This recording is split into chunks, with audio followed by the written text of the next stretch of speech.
There's definitely a capacity crowd here tonight as they're all cheering for the hometown favorite. And by hometown favorite, I mean Holly Holm. She is taking on Anne-Sophie Mathis in tonight, which is the rematch, or as they are calling it, the reckoning.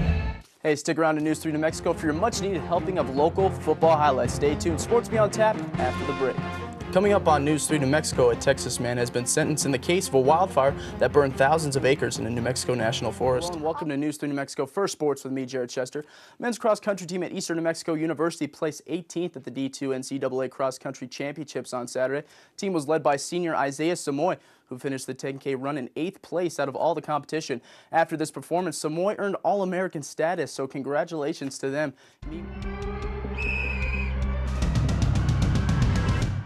Hello, welcome back, and hey, spoiler alert, if you don't want to know an update on the Olympics, now is the time to mute your TV and close your eyes, for about a minute. Let's get to it. As swimming wrapped up yesterday, we take it to the track now in the 100-meter race. The fastest man on the planet, Jamaican man, Usain Bolt, blows away the field with a world record time of 9.63 seconds for gold. Bolt's teammate Johan Blake took silver, while American Justin Gatlin takes the bronze with a time of 9.79. 1 out of 2 as he bats. The pitch to Josh Hammer, deep left, way back, forget about it! I kind of knew going into college, that, I expected to kind of hopefully be there for 3 years and then get drafted and go. To the big leagues, that is. Josh Fields got the call up to the show in 2006 with the Chicago White Sox, just 2 years after being drafted 18th overall by the White Sox organization. But 6 years and 4 teams later, Josh Fields found a spot on the Isotopes and is looking for a shot to be back up in the big leagues with the Dodgers. Josh Fields was a top prospect athlete at Oklahoma State University. And yes, he did play baseball, but what most people don't know is that he was a good football player as well.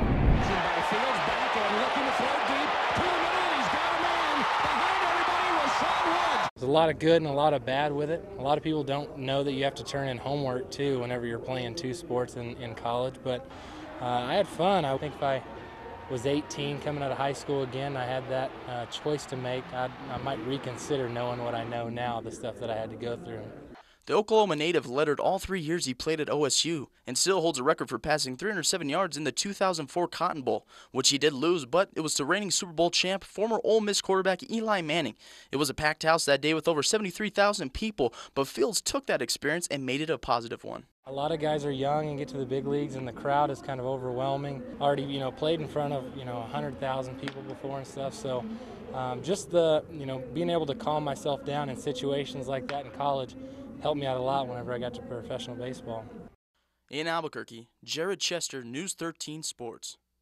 Hello and welcome to News 3 New Mexico Sports Spot with me, Jared Chester. This past Friday brought some good local area football. I'm going to start you off in the Lone Star Conference. The Greyhounds of EMU took on the Lions of Texas A&M Commerce. It was senior day for the Hounds, and they will go out in their last home game and get the W. Here are the highlights. There are all 9 seniors posing for pictures before the game, but let's get to the game. Commerce will come out firing early as you see Kevin Vi chuck up this ball to Garrett Smith, and yet he comes down with it at about the 10-yard line. After some good D, Commerce is forced to kick the field goal, and it would be good. Lions tack it on first, 3-0. But the big story for today was the Hounds defense. Check out Jason Serta get the interception. Later that drive on the other side of the gridiron, Westwood drops back, play action, sees Lane Wood, and yet makes the connection. Hounds go up 7-3 after the PAT. And check this play out. 4th down at about the 40 for the Hounds. It's a good punt, but it's an even better jump on the ball by Chase Kaiser. He crushes the returner, and to me, it looked like his head hit the ball, but the Zebras didn't see it that way. The Topes are hosting the Toronto Blue Jays affiliate in the first of 4 games as they start an 8-game homestand tonight. The Isotopes start the last month of the regular season in a game-and-a-half lead over Oklahoma City in the American South Division. The Isotopes are trying to capture the 3rd division title in their history and make the playoffs.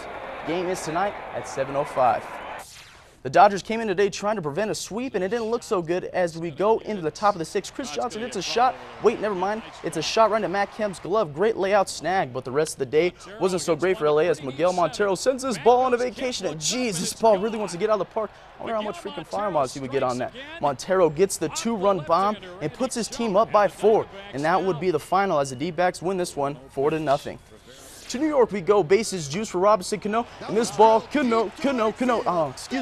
go all the way, and it does put him on the board. Grand slam for Cano. He now has 24 dingers on the year. And hey, we saw some offense. Now let's see some D as Mark Reynolds hits it deep to left field. But a new face, Ichiro Suzuki, puts on the PF Flyers and jumps to make that catch at the wall. Yep, fourth quarter. The Bulls up by 2, but Nate Robinson would make it 4 off the jumper. Great shot with a hand in his face. He would have 11 on the night. Bulls still holding the lead, and Joakim Noah shows how he shoots the gun. He had 20 on the night, but yeah, Joakim, better put those things away. Thank you. Orlando tried to make some magic late as Aaron Laflalo drains the 3 from the corner to bring the score within 4 points, but the Bulls hold them and give this young Orlando team their first loss. Bulls take it 99-93. All right, let's take it to the Thunder Raptor game, early first period, and check this out. They give the ball to Durantula. Durantula posterizes Jonas Valanciunas. Durant puts the Thunder up by 12. And hey, call Russell Westbrook the Iron Chef of basketball, because whatever he dishes up is good. He had 19 on the night, and yep, this one would be a blowout. College basketball is just around the corner for the Eastern New Mexico Greyhounds. The addition of some new players has their hopes high for this upcoming season. I think we should do real well. I want us to finish top 3. I feel like this team is a hard-working team, so I feel like we're going to be better than last year. Morale is definitely high for the Greyhounds right now, but with the newly added players, head coach Andrew Helton is definitely trading size at different positions from last year. We have a lot of guys that are new to our program in that 6'3" to 6'5" range, and we really kind of missed that with our program last year. And we'll have to play a little different because we're not nearly as big as when we started last year inside. We're bigger on the wing, not as big inside. His lack of size on the inside could pose a major problem for the Greyhounds, but the players are embracing it. As the team goes right now, I think we're real fast. We're small, but I think that's going to be an advantage for us because we're going to be able to get up and down the court real fast. On the other hand, this extra height given to the Greyhounds could create a more productive offensive scheme. It allows that versatility as far as bigs to play on the perimeter and guards to get us the ball. And, you know, every big man is not just back to the basket, which allows us to open up the court and open up different opportunities for different people. We will see how these new Greyhounds will look in their season opener on Saturday as they take on Texas A&M International at their place. And in the words of Coach Helton, I hope we do good and I hope we win. Reporting, Jared Chester, News 3 New Mexico Sports. Now let's get right into some local sports action. Friday Night Lights brought some lopsided games in local area football, so let's get right to the highlights. All right, starting you off with Dora and Clovis Christian, the Eagles will come out soaring early in this one as you see Cade Hedeman making a few moves and taking this one about 40 yards until being brought down at about the 4-yard line.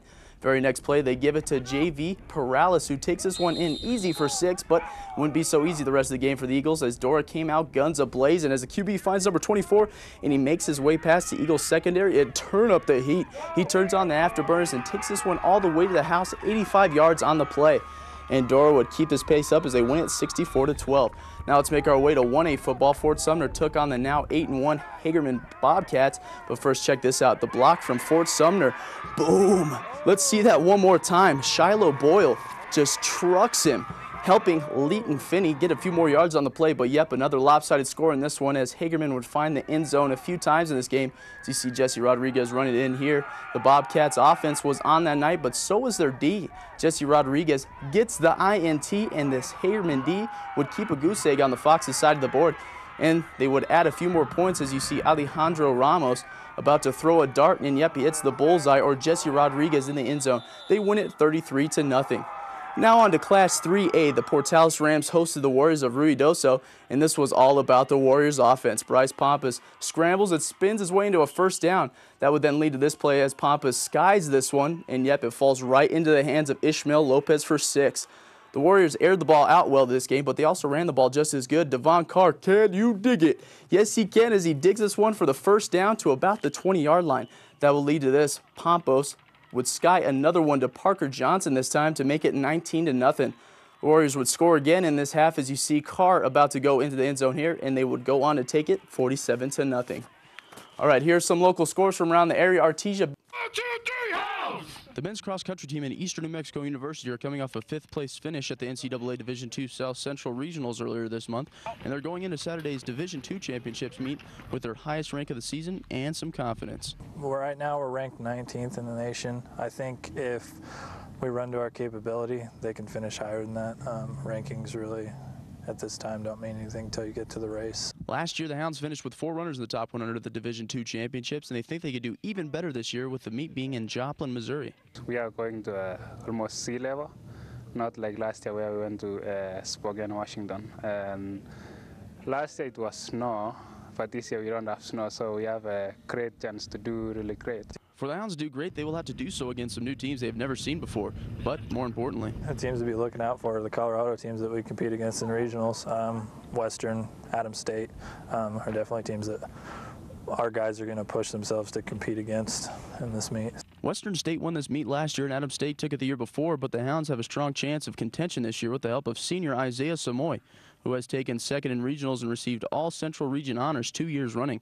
Samoy believes that these teams from Colorado can be beaten. I race with them in regionals, so there's no difference between regionals and nationals. I came second in regionals, and I think I'm confident that I'll do great in nationals.